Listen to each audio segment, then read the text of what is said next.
सुबह सुबह प्रभु जी दया तेरी नहीं है, रात भर तेरी वफादारी भी। सुबह सुबह प्रभु जी दया तेरी नहीं है, रात भर तेरी वफादारी भी। वर्णन करूं मैं कैसे प्रभु जी, करता रहूं मैं बस तेरी स्तुति। वर्णन करूं मैं कैसे प्रभु जी, करता रहूं मैं बस तेरी स्तुति। ऐ मसीह तू महिमा पाए, नाम है तेरा महान। जय मसीह की। स्वागत है आप सबका इस कार्यक्रम में। आज की रोटी शीघ्र ही आने वाला प्रभु यीशु मसीह के नाम से तहे दिल से नमस्कार। आइए प्रार्थना करें। स्वर्गीय पिता परमेश्वर, धन्यवाद हो, एक और सुंदर दिन आपने हमारे लिए बनाया। आज के दिन परमेश्वर आपको भावता हुआ जीवन व्यतीत करने के लिए हम में से प्रतियों के जीवनों में कार्य करें। प्रभु जी, हम बहुतों के लिए आमीन फायदेमंद साबित हो जाने पाए। प्रभु आज के दिन यदि कष्ट होगा, कलेश होगा, दुख होगा, आमीन पीड़ाएं होंगे, प्रभु आपके वचनों में मजबूत रहने के लिए हमारा सहायता करें। हमारे प्रिय लोग परमेश्वर कष्टों कलेशों में हैं, बीमारियों में हैं, हम उन्हें याद करते यीशु मसीह के अधिकार के नाम से उनके लिए चंगाई और छुटकारा बोलते। प्रभु तेरे लोगों को तो आमीन शांति प्रदान करे।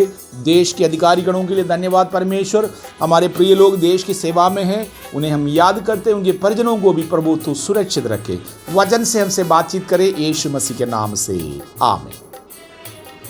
आज के मनन के लिए हम प्रभु के पवित्र कलाम से एक वचन पढ़ेंगे। पहला यूहन्ना 5वें अध्याय के 8वें वाक्य। और गवाही देने वाले तीन हैं, आत्मा और पानी और लहू, और तीनों एक ही बात पर सहमत है। प्रभु यीशु मसीह के ईश्वरियत के विषय में प्रभु के वचन में अनेकों गवाही दिया है, लेकिन आज मैं कुछ ऐसे लोगों के बारे में बताना चाहता हूं जो यीशु मसीह के समकालीन रहा, यीशु मसीह के समय पर जिंदा रहा। यीशु के स्वभावों को, उनके जीवन के चर्यों को देखते हुए वो खुद ही अपने मुंह से इस बात को अंगीकार करते हैं, मानते हैं यीशु परमेश्वर का पुत्र है। इसका मतलब ये नहीं हमारे लिए अगर कुछ लोग खड़े होकर के गवाही दे, अच्छा गवाही, और हम धर्मी हो जाएंगे। प्रभु यीशु मसीह के स्वभावों को बहुत ही निजी रीति से समझकर प्रभु जिस प्रकार के बातें सिखाता था उस पे चलते हुए लोगों ने देखा। क्योंकि इस्राएल के लोग, संसार के प्रत्येक लोग एक उद्धारकर्ता के इंतजारी में रहते थे। हम सब लोग राजनीति में अच्छे अच्छे नेतागणों के हमें अपेक्षा करते हैं, इंतजार करते हैं, जिससे कि हमारे देश तरक्की करे। इस प्रकार संसार के प्रत्येक लोग, आत्मिक लोग, उद्धारकर्ता के जो वास्तव में उन्हें अनंतकाल के जीवन प्रदान कर सकते हैं, ऐसे एक उद्धारकर्ता के इंतजार में रहते हैं। उसमें से सबसे प्रथम नथनएल नाम का एक व्यक्ति, वो एक मछुआरा था। वो उद्धारकर्ता यीशु मसीह को पहले नहीं जानते थे, लेकिन यीशु मसीह को देखने के कारण, उनके साथ कुछ समय रहने के कारण नथनएल कहता है, प्रभु तू परमेश्वर का पुत्र है और इस्राएल का कर्ता है। ये व्यक्ति कोई बहुत ज़्यादा पढ़े लिखे नहीं थे, इनको कोई मनुष्य ने जाकर नहीं बोला था, लेकिन परमेश्वर के आत्मा के प्रकाशन के द्वारा नथनएल कहता है यीशु मसीह ही परमेश्वर का पुत्र है। एक स्त्री सामरिया में रहती थी, एक पापिनी स्त्री, वो विश्वासी नहीं थे और उनके अनुचित जीवन के कारण वो झुंड में पानी भरने के लिए भी नहीं आ सकती थी। ऐसे एक महिला से प्रभु यीशु मसीह बातचीत करते हैं। बातचीत के अंत में वो स्त्री जाकर लोगों से कहती हैं कि मैंने उद्धारकर्ता को देख लिया। जो लोग इस्राएल के उद्धारकर्ता के इंतजार करते थे, क्या ये नहीं है, यीशु मसीह नहीं है? इस प्रकार यीशु का स्वभाव, उनके मुंह से निकले हुए बातचीत देखते हुए एक स्त्री गवाही देती हैं, यीशु मसीह आमीन परमेश्वर का पुत्र हैं और मनुष्यों का उद्धार करता है। पतरस के बारे में हम लोग जानते हैं। पतरस यीशु मसीह के चेलों में से एक थे। जब यीशु मसीह एक दिन चेलों से पूछा कि तुम मेरे बारे में क्या कहते हो, उस समय पर पतरस इस प्रकार गवाही के रूप में कहता है तू जीवित परमेश्वर का संतान है, तू मसीहा है। मेरे प्रियो, अनेक लोग, ये जिन लोगों के बारे में मैं कह रहा हूँ, ये हो सकता है यीशु के नज़दीक रहने के कारण कहा होगा, लोग इस प्रकार संदेह करते हैं। लेकिन समरिया स्त्री और मार्था नाम की एक बहन, लाजर के बहन, और लाजर का मृत्यु हुआ है, यीशु मसीह उनको मृत्यु से जीवन में ले आया। मरे हुए 4 दिन बीत गए थे, यीशु मसीह उनको वापस जिंदा किया है। और उस समय पर मार्था कहती हैं, तू परमेश्वर का पुत्र है, संतान है, उद्धार करता है। चौथा गवाही। पांचवी गवाही, हर एक बातों में संदेह करने वाला यीशु मसीह के चेलों में से एक व्यक्ति था, थोमा।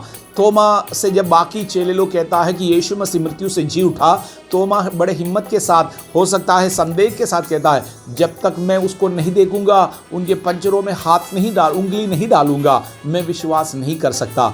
वो थोमा भी आमीन यीशु मसीह को देखने के कारण गवाही के रूप में कहता है, हे मेरा परमेश्वर, हे मेरा उद्धार करता।